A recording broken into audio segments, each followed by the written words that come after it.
Hi everyone, welcome to another property showcase from propertycozy.com. I am Tavia and I will be your property guide for today. Please remember to like, share, subscribe and hit the notification bell to be notified when a new property is available. Let's get into it.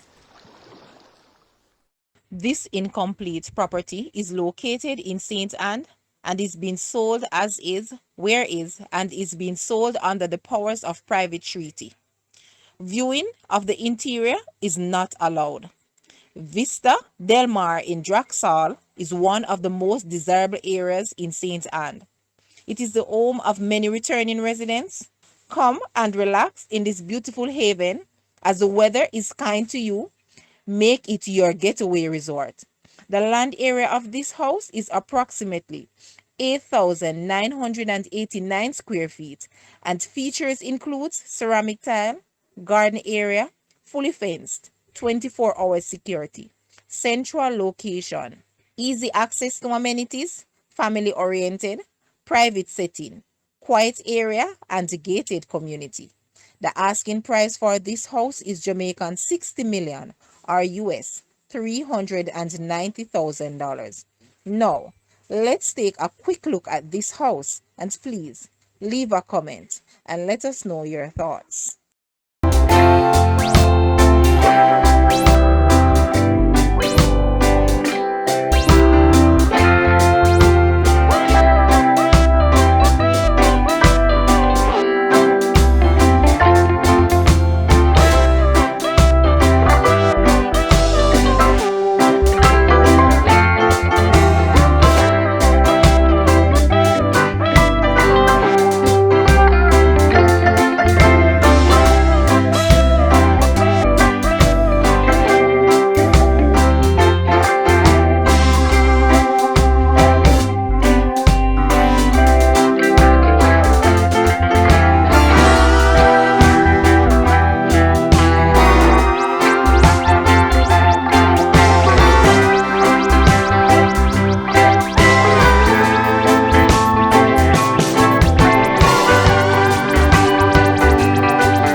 Thank you for watching. Please remember to like, share, subscribe, and leave a comment below. Also, for more details on this property, please visit the description area below. I am Tavia and I was your property guide for today. Until next time, put God first and keep safe.